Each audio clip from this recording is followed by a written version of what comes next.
Hunters. Muskrat hunter. Sioux.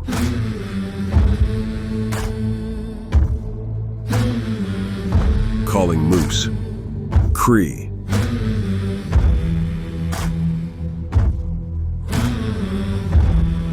Rabbit hunter.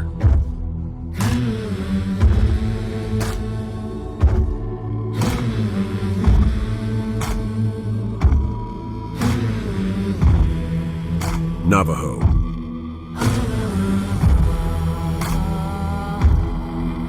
Eagle hunter. Hidatsa. Seminole.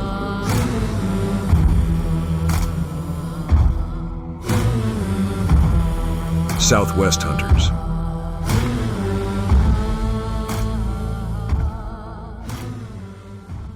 After the buffalo herds were wiped out in the late 1800s, life on the plains changed forever. For the Lakota people pushed onto the Pine Ridge Reservation, survival now meant adapting to a world they hadn't chosen. The U.S. government had a plan: turn the warriors into ranchers. Cattle were brought onto the reservation, not as a gift, but as part of a policy to civilize the Lakota. Agents supplied the cattle and equipment, the lumber for cattle yards. They told the people to raise herds and settle down. But the system was rigged in favor of many of the Indian agents. They controlled the herds, the trades, the supplies, even the money. Native cowboys did the backbreaking work, but it was often the Indian agents who profited. Still, some Lakota adapted. They learned the business. Families started raising large herds of their own. Horse culture, too, never really died. The Lakota had always been horse people. Tenugachi. Lakota.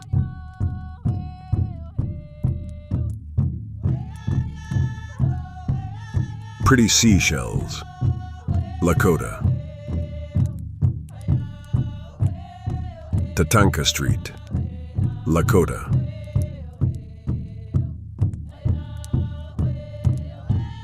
Cheyenne.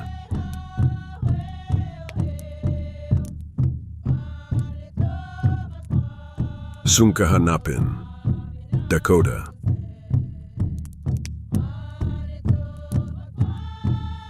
Chetanwakian.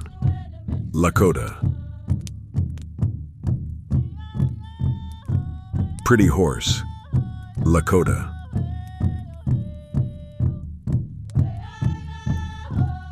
Lakota. Watch Wildwestfaces. Mandan, Arikara, and Hidatsa tribes at the Fort Berthold Agency, North Dakota. In 1871, the U.S. government made a monumental change in how it dealt with the tribes. Before, tribes were treated like independent nations, and the U.S. made treaties with them, just like it would with other countries. But in '71, Congress passed a law saying that no more treaties would be made with the tribes. From that point on, the government would take land or make decisions through laws or orders from the president, without needing tribal agreement. For the Indians, this meant a huge loss of power. They were no longer treated as sovereign nations, and it became much easier for the U.S. to take land and control their lives without negotiation. It marked the start of total government control over native affairs. The Mandan, Arikara, and Hidatsa, seen here, lost 90% of their reservation by government order. This Lakota war party sets out toward the territory of their ancestral enemies, the Crow. For centuries, the warriors of the two nations battled over land, resources, and dominance across the northern Great Plains. For the tribes on the plains, violence wasn't just a possibility. It was a daily reality, with raids, massacres, and military confrontations always looming. This photograph, taken at Fort Sheridan, Illinois, shows Lakota warriors, women, and a few white men. Some of the warriors were prisoners of war, arrested for their role in leading the Ghost Dance movement, a spiritual revival the U.S. government feared. The image was captured just months after the Wounded Knee massacre, where hundreds of Lakota were killed by U.S. troops in one of the final and darkest chapters of the Indian Wars. Gumbi, Kiowa. Apiatone, Kiowa. Every Wind, Chippewa. Wolf Chief, Hidatsa. Bear's Teeth, Arikara. Pretty Eagle, Crow.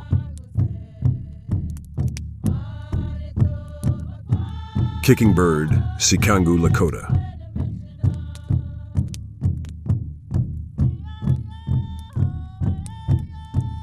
Mohinuk Mahite, Cheyenne.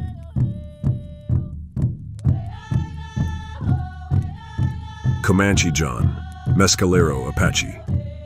Watch Wild West Faces. Strigi La Sapa, Lakota.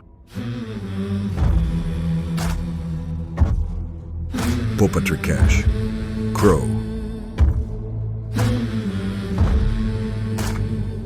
Salish.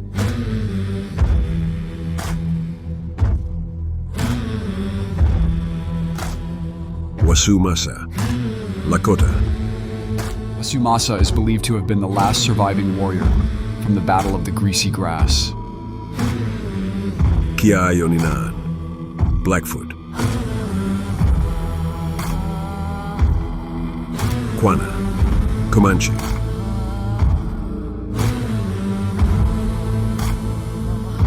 Kewako, Pawnee.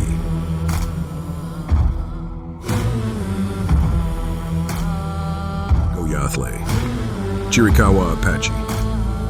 Join us at Wild West Faces. Pilachi Waxpash, known as Medicine Crow, was born around 1848 in what's now Montana. At 15, he joined a war party and became a key member of the Crow Warrior Society, called the Lumpwoods. During his time as a warrior, he earned high honors, counting coups, taking 5 weapons in combat, stealing 2 ponies from sleeping enemies in their own camp, and leading 10 successful war parties. When he was 18, he sought a vision, fasting and praying in sweat lodges. On the 5th day, he saw a vision of a white man who said he came from the land of the rising sun and that many more would follow. He also saw many wagons flying in the sky. Medicine Crow died in 1920 and is buried in the Valley of Chieftains, near the Little Bighorn. We're starting a series on warrior portraits through the years, young to old, including many who once stood against the government. Join us at Wild West Faces. Crow. Carries his food. Goes ahead.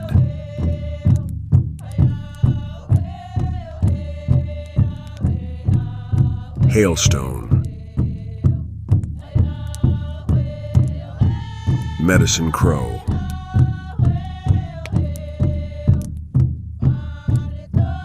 Little Head.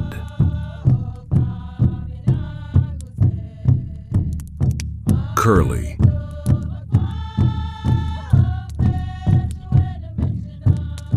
Plenty coups.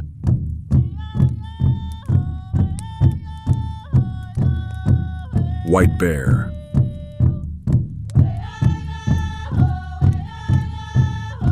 Join us at Wild West Faces for more. Arkanjasga, or Yellow Thunder, was a Ho-Chunk chief, said to be 120 years old when this photograph was taken. In the image, he holds a gunstock war club. Beside him, 2 Ho-Chunk warriors lean against a Cheeparoke, the traditional Ho-Chunk lodge. These lodges were typically oval in shape, framed with bent willow saplings, and covered with bark and woven mats. These semi-permanent homes were built for extended families, perfectly suited to the Ho-Chunk's woodland lifestyle. In this photograph, 6 Ho-Chunk men are playing the moccasin game, a traditional guessing game. A small object, usually a bullet or carved bone, is hidden under one of several moccasins. The opposing player has to guess where it's hidden. Drumming and singing is to distract the guesser, making it a test of focus and intuition. The moccasin game was an important part of Ho-Chunk culture, passed down through generations. Join us at Wildwestfaces for more. This is Glad Road, a Cheyenne Heyemen, a two-spirit person. In Cheyenne society, Heyemen were biologically male, but took on roles traditionally associated with women. Glad Road wore women's clothing, performed domestic work, and participated in spiritual ceremonies. But unlike modern gender debates, Heyemen held defined, respected roles in the tribe. They were often seen as healers, mediators, and advisors. It's important to understand that this wasn't unique to the Cheyenne. Many tribes had their own versions of two-spirit people, each with different names, customs, and duties. These roles weren't about identity politics. They were practical, spiritual, and deeply embedded in the structure of tribal life. Two-spirit people like Glad Road were rare, maybe one or two in a few hundred, but their roles were understood. They weren't outsiders. They were part of the system. He was born into the Oglala Lakota in the days before fences. But Irontail would live to see more of the world than most people ever do, even today. As one of the star performers in Buffalo Bill's Wild West, Irontail crossed the Atlantic multiple times. He rode on horseback in London during Queen Victoria's Jubilee. He performed beneath the Eiffel Tower in Paris and toured cities like Berlin, Vienna, Rome, and Madrid. Wherever he went, Europeans lined up to see the noble Indian warrior. But Irontail was no stereotype. He was savvy, dignified, and striking in appearance. So striking, in fact, that he became one of the official models for the Buffalo nickel, his proud profile stamped into millions of coins. Irontail died in 1916 while still touring. His final wish, to be buried in full regalia, a Lakota warrior to the end. Wildwestfaces. In 1874, Pawnee White Fox, Red Fox, and White Eagle traveled across Europe, visiting England, Denmark, Norway, and Sweden. They were part of a cultural exhibition promoted by two Swedish entrepreneurs performing for curious white audiences. Large numbers of Scandinavian migrants had already traveled to the States, and the American Indians were of great interest to the Swedes back home. While in Sweden, White Fox fell ill and died of tuberculosis at Sahlgrenska Hospital in Gothenburg. His companions wished to give him a traditional burial, but instead, his body was preserved, and his clothing was purchased by a local mill owner and donated to a museum.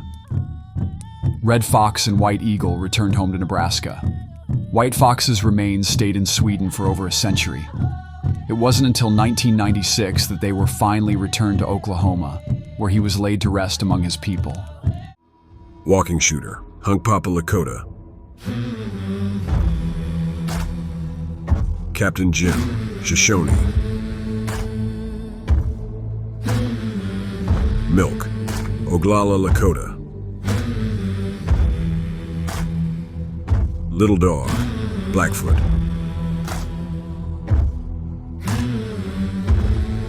Chewing Elk, Comanche. Buffalo Bull's Ghost, Dakota Sioux. Keeps the Mountain, Oglala Lakota. Kills Many, Yanktonai, Dakota. White Ghost, Dakota. Sun Chief, Pawnee. Join us at Wildwestfaces. They were more than just lawmen. They were warriors on horseback, guardians of order in the Chickasaw and Choctaw tribes. The Lighthorsemen were the tribe's elite mounted police force, formed in the early 1800s. Fast, disciplined, and fearless, they enforced tribal laws across the rugged lands of Indian Territory. They rode with rifles, pistols, and the full authority of the Chickasaw and Choctaw courts, tracking down horse thieves, breaking up fights, even administering justice on the spot. Tribal leaders like Tishomingo and Levi Colbert backed them, knowing that order meant survival. They kept peace at council meetings, protected families, and hunted down outlaws, sometimes alone, sometimes with a posse. Long before statehood, the Lighthorsemen stood as a symbol of sovereignty, strength, and self-rule. They didn't just keep the law, they were the law. Join us at Wildwestfaces for more. Mochi was a southern Cheyenne woman who became a warrior after surviving the Sand Creek Massacre in 1864. Troops attacked her village, killing over 150 Cheyenne and Arapaho. Many were women and children. During the chaos, a soldier entered her teepee and shot her mother in the head. Mochi then killed him with a pistol. She escaped the carnage and fled into the snow. She joined war parties and fought alongside her husband, Medicine Water. She took part in raids across Kansas, Colorado, and Texas, and was said to have taken scalps in the Battle of Beecher Island. In 1874, during the Red River War, she and Medicine Water were captured. They were sent to Fort Marion in Florida for 3 years. The man sitting on the cannon is Rafael Romeo Romero, an interpreter of Mexican Arapaho descent, kidnapped by Comanche Indians as a child. Join us at Wildwestfaces for more. To the warrior, life was not measured in years, but in moments of courage. He did not fear death. It was a door, not an end. Honor came through action, and glory through risk. To fall in battle, facing the enemy, was not a tragedy. It was a victory of the spirit. His name, earned in valor, would be spoken by his people long after the fire in him had gone out. Songs would carry it. Stories would keep it sharp. From boyhood, he was shaped for this path. Every hunt, every trial, every scar was a step toward manhood. Elders taught him the stories of great warriors, not as myth, but as examples. Women sang of brave deeds. Glory wasn't boastful, it was eternal. In a world where winter, hunger, and enemy tribes were constant shadows, the warrior knew that to live fully meant to live bravely, and to die remembered. When you look at photographs of the Cherokee in the 1800s, it's sometimes hard to tell who's native and who's not. By then, many had adopted Western-style clothing, bonnets, boots, suits, and some had features that closely resembled the settlers around them. They weren't just blending in, they were building something. They created schools, printed newspapers in their own language, and drafted a written constitution. They became farmers, merchants, teachers, and lawmakers. They adapted quickly and intelligently, fully engaging with the new world around them. And while their story is filled with challenges, it's also one of survival, strength, and leadership. Today, the Cherokee Nation continues to thrive, preserving its language, culture, and sovereignty, while shaping its future on its own terms. Please help us to keep our channel running by watching our long videos. When we look at old photographs of Native Americans, it's important to understand the timeline of photography itself. By the time cameras became common in the mid to late 1800s, most Eastern tribes had already lived for decades alongside white settlers, and by then, they'd adopted European-style clothing. In contrast, the Plains tribes were still resisting white expansion, or had only recently been confined to reservations. That's why we have thousands of photographs of Plains warriors in traditional regalia, mixed with Western clothes. Because photographers arrived during the tail end of their resistance and cultural independence. Meanwhile, photographs of Eastern tribes are fewer, and often show them fully assimilated in appearance. The images we have are shaped as much by timing and technology as they are by history. Please help us to keep our channel running by watching our long videos. Click on our related video link below. Wakinyangska, or Iron White Man, was just a teenager when he fought at the Battle of the Little Bighorn. Later, as a young man, he joined Buffalo Bill's Wild West show, performing for crowds across the country. But at 70 years old, he took on a different stage, testifying before the United States Supreme Court. There, he told the truth as he saw it, that Custer had attacked the Sioux without warning, and that the battle had been misrepresented in history books. At the time, most Americans believed the Sioux were the aggressors. That myth helped justify the government's decision to seize Sioux and Cheyenne lands and force the Lakota onto the Pine Ridge Reservation. Iron White Man's words challenged that narrative and set the record straight. Please help us to keep our channel running by watching our long videos. Click on our related video link below. The Crow tobacco ceremony isn't about smoking. It's a spiritual contract with the Creator. Each spring, select Crow families, those with the rights, gather to plant sacred native tobacco. It's done with songs, prayers, and offerings. Every seed is a prayer for life, health, and balance. The land is ritually prepared. Men dig, women help with offerings. No one speaks lightly. Tobacco isn't for pleasure. It's for vision quests, sacred bundles, and calling on the spirits. To plant without the proper rites is dangerous. The spirits are listening and watching. This ceremony renews the tribe's promise to the Creator. It ties the living to the ancestors and the past to the future. For the Crow, this tobacco means survival, not just of the people, but of their soul. Join us at Wildwestfaces for more. Thuki Hamaza, or Iron Shell, was born around 1816, a Brule Lakota, who earned his fierce reputation in bloody raids against the Pawnee. He was the son of Sikangu chief Bulltail. The Sikangu, meaning burnt thighs, earned their name after a prairie fire incident. The French later referred to them as the Brule. By 1855, he was a rising war leader, until U.S. troops under General Harney ambushed his village at Ash Hollow. Dozens of Lakota were killed. Iron Shell escaped, but the message was clear. War was coming. He led the Orphan Band, fighting back in the Powder River campaigns. He also led raids on traditional enemy tribes like the Omaha and Pawnee. In 1868, he signed the Fort Laramie Treaty, a grim compromise that moved the Lakota onto reservations. He spent his final years on the Rosebud Reservation, where he died in 1896. Southern Ute.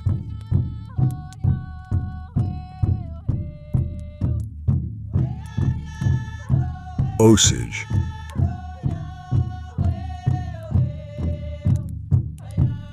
Comanche.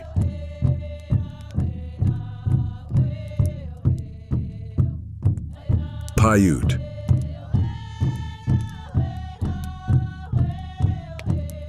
Southern Cheyenne.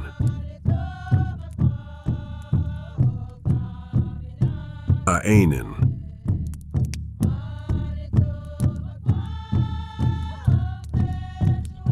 Apache.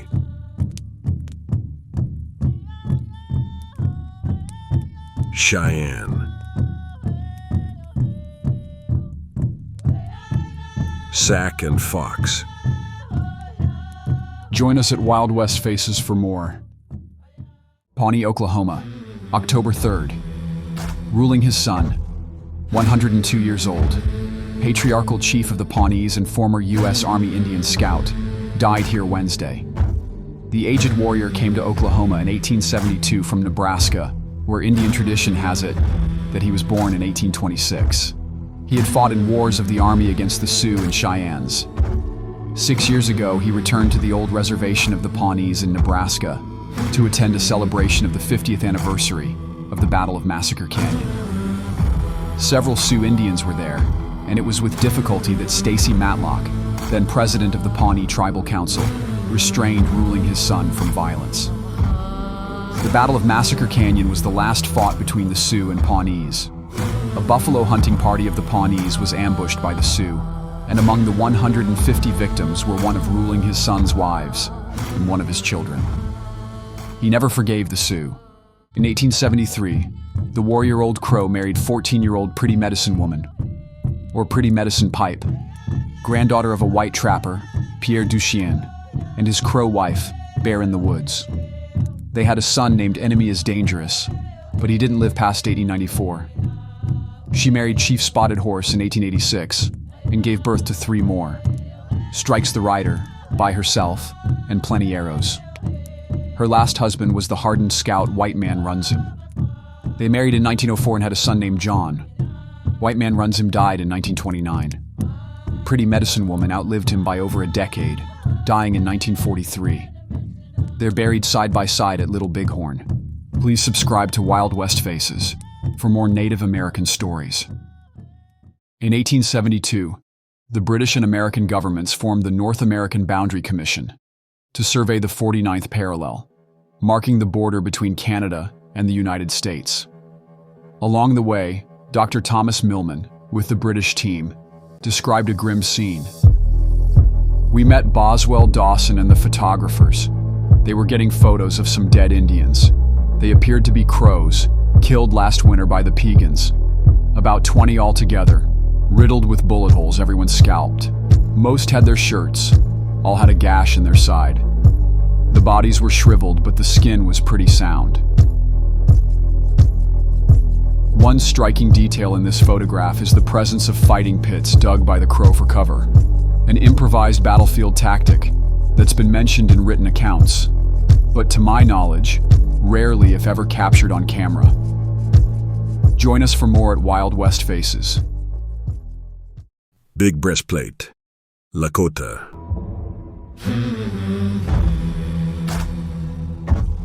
Pukujenene. Ojibwe. Crow's breast. Hidatsa. Matowaka. Dakota. Apart from an impressive array of weapons, Matowaka wears goggles on his head, a common accessory among Sioux warriors, seen in many old photographs. Kuyulanj. Kawarasan. Muinanist. Cheyenne. Lasher. Pawnee. Please click on the related video link below for 1 hour of Wildwestfaces shorts. Lozen was a member of the Cheyenne band of the Cherokee Apache, born around 1840 in present-day New Mexico. She was the sister of Chief Victorio. She took on the role of a warrior, riding and fighting alongside the men.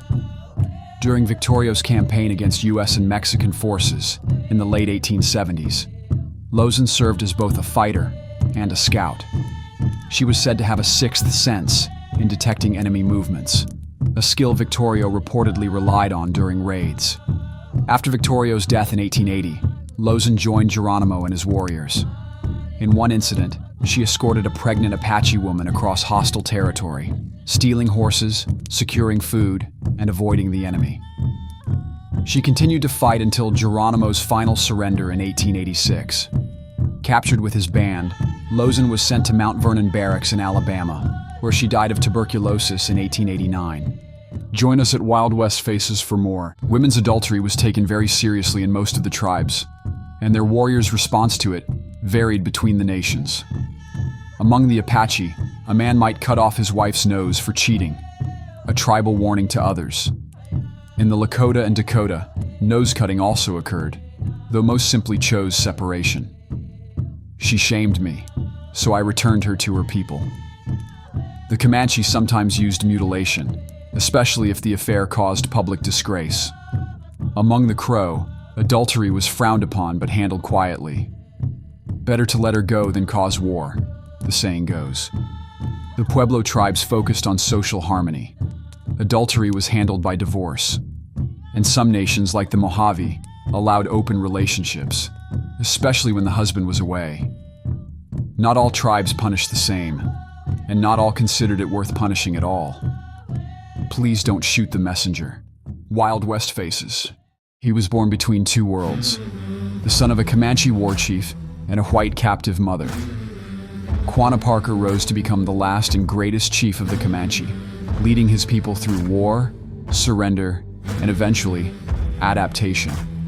Fierce in battle and sharp in diplomacy, he hunted buffalo, fought the U.S. cavalry, then dined with presidents and slept in fine hotels. But in 1885, during a visit to Fort Worth, tragedy struck. While staying in the Hotel Pickwick, with fellow warrior Yellow Bear. The two were overcome by gas. Yellow Bear died. Quana barely survived. His life bridged a dying frontier and a new American century. Please click the related video link below for rare photos of Quana Parker and the full story of how he was gassed in a Fort Worth hotel room. Spokane.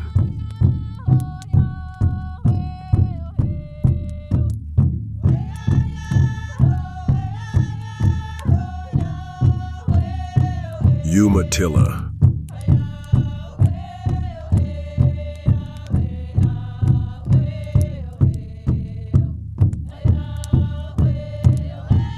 Big Medicine Rock. Crow. Arapaho.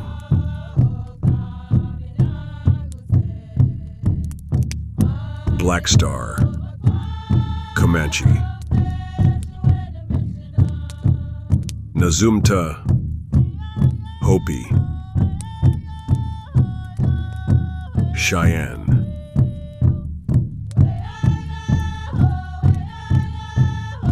Kaukla. Tlingit. Wildwestfaces. The victim was usually a young woman captured from an enemy tribe. The more beautiful she was, the more acceptable the offering. Once the Skeety Council had decided to proceed, the chosen captive was placed in the care of medicine men months ahead of time. She was treated kindly and fed well to ensure she grew plump. She was kept completely unaware of her fate. She was made to eat alone, since by the law of hospitality, sharing food would make her that person's guest, and he would then be honor-bound to protect her. On the morning of the appointed day, she was led from lodge to lodge throughout the village, begging for wood and paint, unaware that these items were for her own sacrifice. Whenever someone gave her a stick of wood or a portion of red or black paint, the attending doctors took it and sent it to the site prepared for the ceremony. Once a sufficient quantity had been collected, the ritual began with a solemn gathering of the medicine men. The return of the braves from a long raid was made the occasion of much demonstration, and having a white boy captive produced a sensation in the village.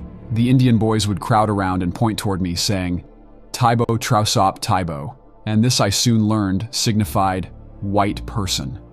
As is well known, the squaws did all the manual labor and camp work generally, such as setting up or taking down and moving the teepees, carrying the wood and water, doing the cooking, and all else. Taking advantage of my helplessness and ignorance, they made me help them in these unmanly, menial tasks, the greater part of the first winter. At length, the boys and the young men informed me that I was being imposed upon by the squaws, and that I could do as they did, and let the squaws do everything, in accordance with a time-honored practice and custom. I therefore asserted my rights, forthwith disavowed these domestic tasks. Hunk Papa Lakota. Wolf eyes looking. Wakute Wakan. Iron Star.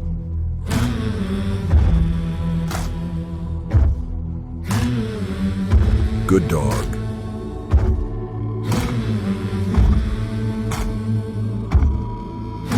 Bloody Mouth. Bulrushes. Black Bull.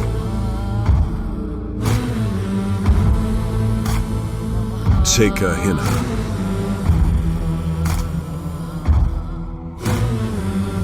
Iron Horn.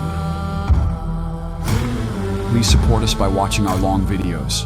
Click on the related video link below. Crow.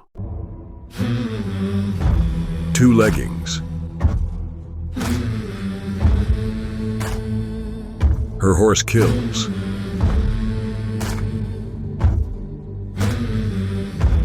Young hairy wolf. He is envied.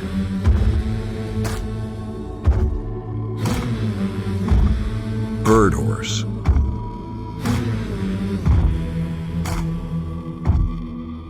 Hoop on the forehead.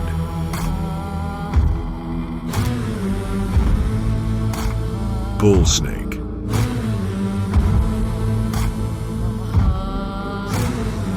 Leads the wolf.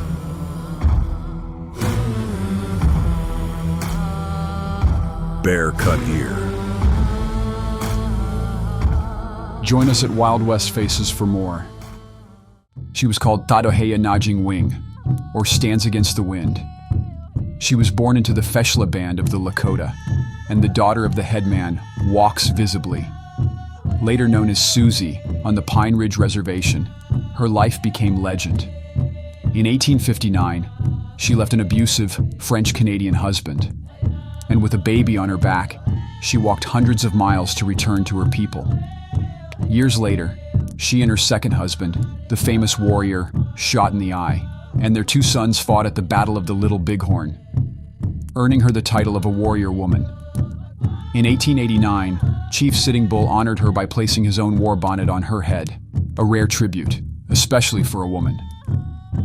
She died in the late 1920s at Pine Ridge Reservation, an old woman with the soul of a warrior and a name that echoes through history.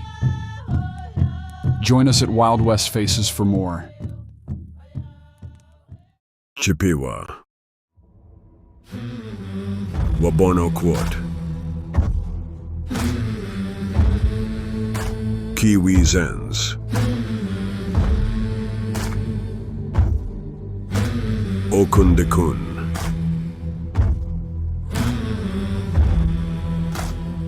Standing forward.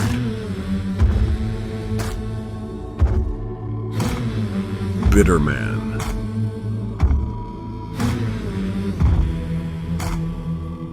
Iron horn.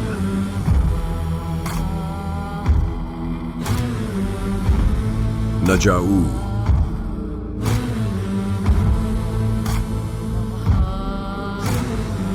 Kibainake.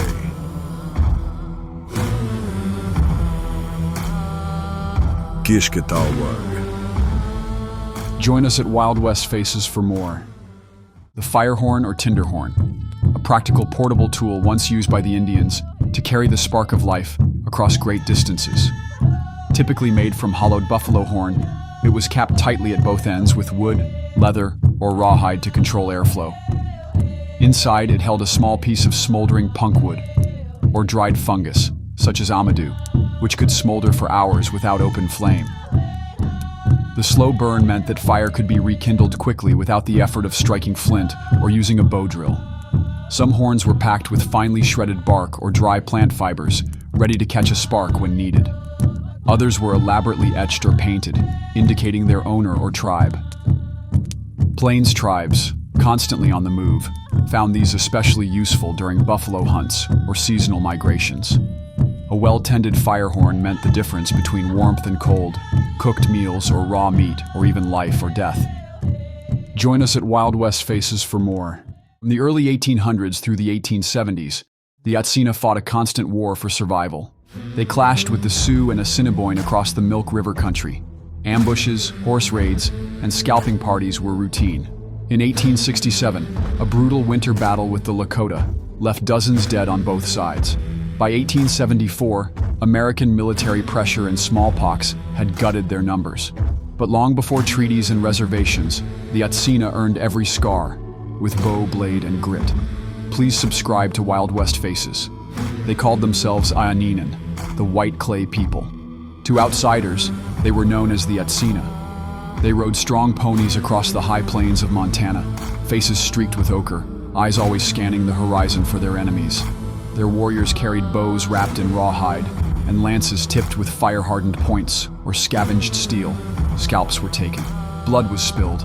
This wasn't some noble, savage fantasy. It was survival, on horseback. While one arm of the U.S. government was locked in bloody battles with Indian warriors on the frontier, the other, through the Indian Bureau, was handing out new rifles and ammunition to the reservation Indians.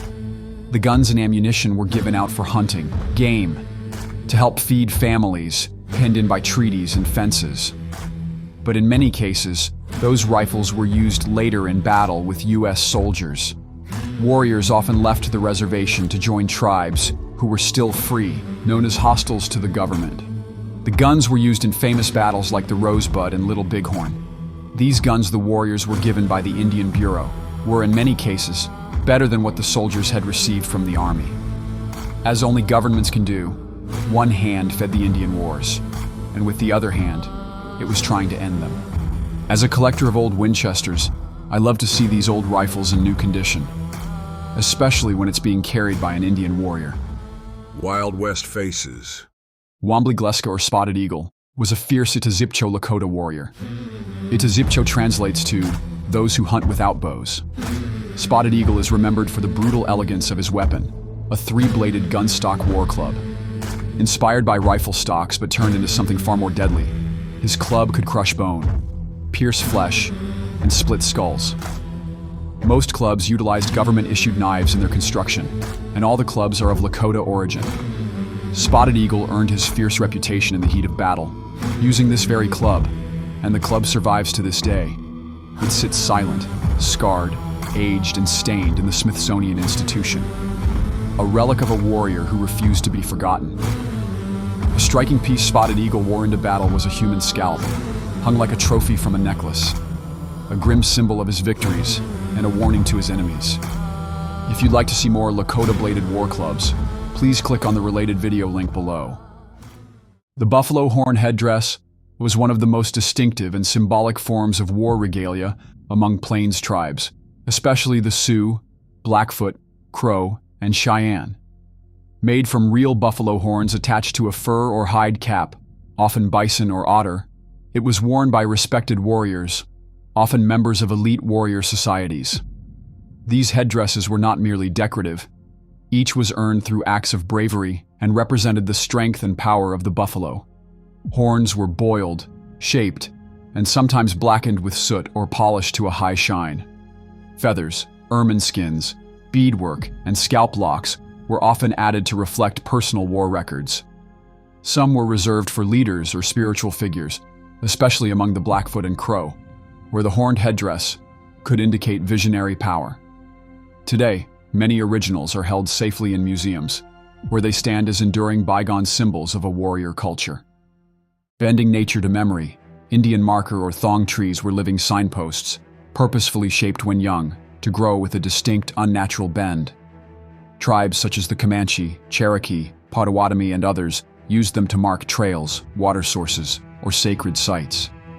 Typically a sapling, often oak or maple, was bent horizontally a few feet above ground, then anchored with rawhide, stone weights, or forked branches. Over decades, the tree matured with a permanent elbow or dogleg bend, often pointing toward a resource. Botanists and dendrologists studying these trees look for telltale signs: scar tissue at the bend, consistent directional orientation, and age estimates aligning with pre-19th century usage. Many were altered before iron tools, using stone axes and fire scoring. Today, many survive, sometimes their meaning obscured or erased by time.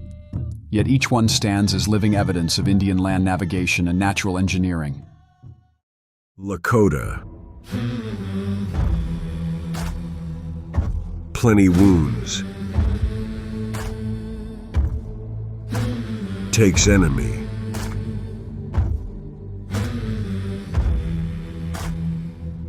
Standing soldier.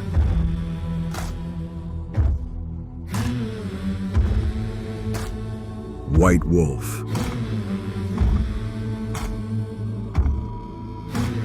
Black fox.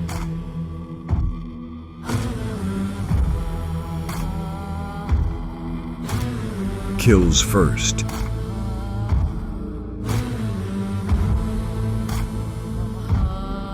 Shooting pieces.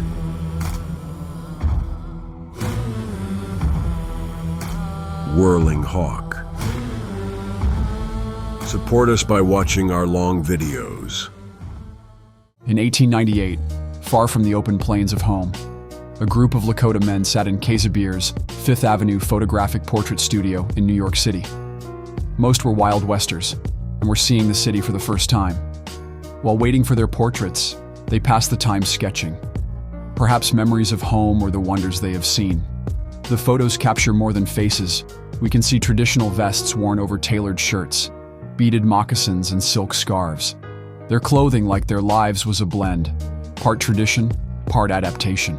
Gertrude Kazerbeer's photographic studio opened in 1897 and remained open into the early 1900s. It became one of the most respected portrait studios in the country. Kazerbeer photographed a wide range of subjects, from French sculptors to American women of society and everything in between. Kazerbeer's lens didn't just capture their image. It caught a moment in time, quiet, thoughtful, human. Join us at Wildwestfaces for more. The Cheyenne language, Tsehesenestatse, is as fierce and rhythmic as the Plains warriors who spoke it. It's a language where verbs do the heavy lifting, and even your hello can mean different things depending on who you're talking to. Say how to a man, but how to a woman. Ask someone how they are. Tsai-hame, literally, are you well? Words are built like Lego, stacking small pieces to make big meaning. Want to say I love you? Try nemehototse. Or call someone a friend, vopumatse. And if you're really annoyed, you might mutter hovahiotse. That's nonsense. A strange aspect is, there is no real word for yes. Instead, you agree by repeating the verb or saying he with a knowing nod. Cheyenne isn't just spoken, it's sung, chanted, lived. And though few speak it fluently today, every phrase echoes like hoofbeats across the prairie. Join us at Wildwestfaces for more. They didn't need bullets to prove bravery. A coup stick was a warrior's badge of honor. Cheyenne, Lakota, Crow, Arapaho, they all had their own way of showing grit. This wasn't about killing. It was about getting close, real close, just close enough to touch your enemy and live. That was the mark of a warrior. Some sticks were crooked and raw, stripped from cottonwood or chokecherry. Others were carved, painted, wrapped in buckskin, eagle feathers dangling from the shaft. Each feather earned, not given. The Lakota tied a red cloth to theirs for each touch of glory. The Crow often used horsehair and beads.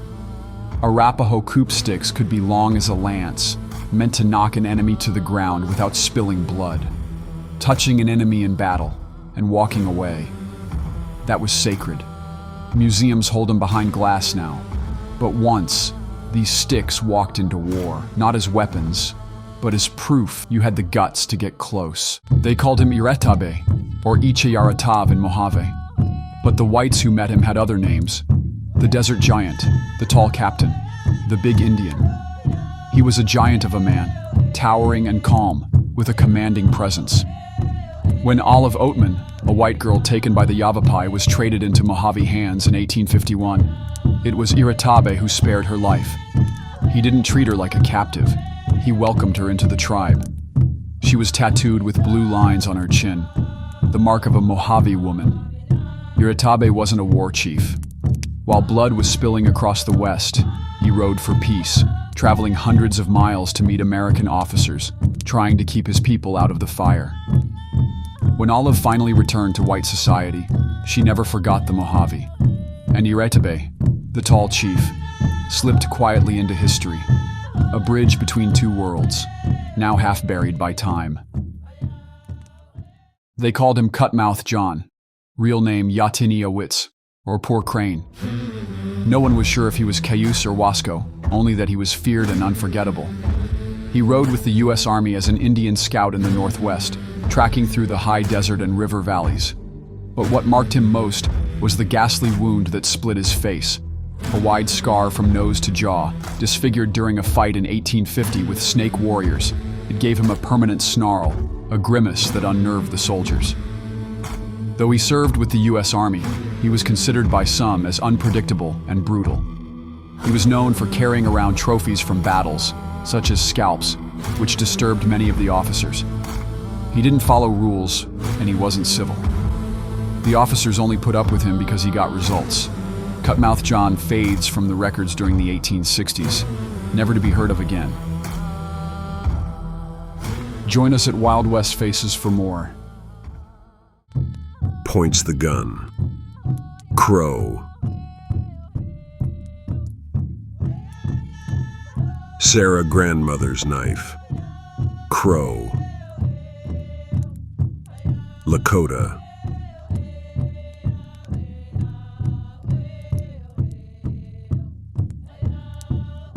Northern Cheyenne.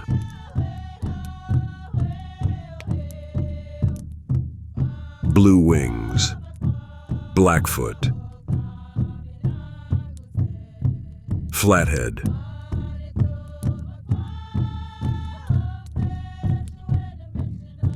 Osage,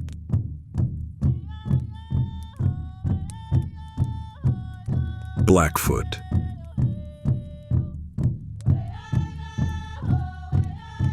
Apache. Join us at Wildwestfaces for more. Long before the first sails crossed the Atlantic horizon, the forests and coasts of the Northeast belonged to the Wabanaki, the people of the dawn. 5 nations stood as sentinels of the East: the Abenaki, Mi'kmaq, Wolastoqiyik, Passamaquoddy, and Penobscot. They fished the cold rivers, hunted moose in the deep woods, and traded across a network older than any border. But when the French and British came, the Wabanaki were pushed, and they pushed back. They fought in every war from King Philip's to the French and Indian. They burned forts, ambushed columns, and vanished into the pines like smoke. British settlers called them savages. The Wabanaki called it survival. Treaties were signed, then broken. Lands were taken, but the people remained. Today, their languages still breathe. Their drums still beat. The 5 nations still stand as one, every day watching the first light touch the land they never left. In the 1800s, many warriors of the Plains tribes wore what we know today as hairdrops. These long, decorated straps often hung from a belt or the back of the head and featured beadwork, metal ornaments, and long tufts of human hair. Though they might look like small quirts or whips, they weren't used for riding or swatting. They were deeply symbolic. A hairdrop could honor a warrior's deeds, carry the hair of a loved one or the hair of an enemy warrior, to serve as a spiritual item, offering protection or power in battle. As trade increased, new materials like glass beads and brass were added to traditional designs. For many native cultures, especially those of the Lakota, Cheyenne, and Arapaho, hairdrops were important personal items and are still treated with great respect and reverence. Please join us at Wildwestfaces for more.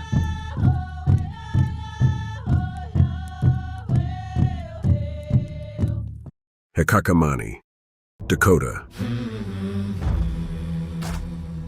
Other medicine, Crow.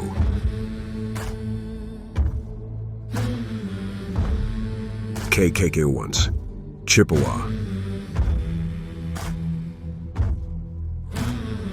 Walsall, Arapaho.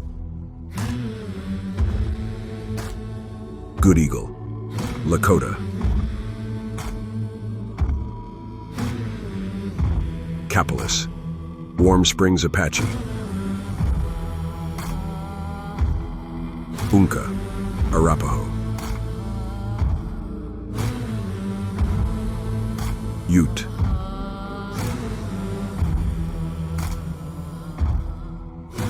Wasco. Join us at Wildwestfaces for more. Arapaho.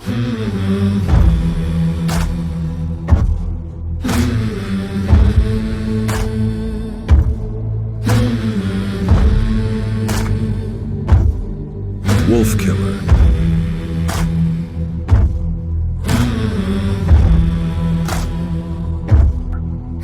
Sharp Nose.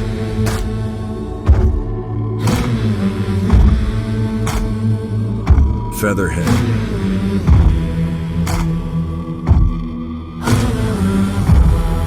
Scum.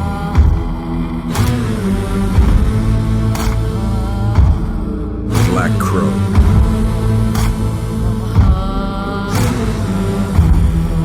White Buffalo.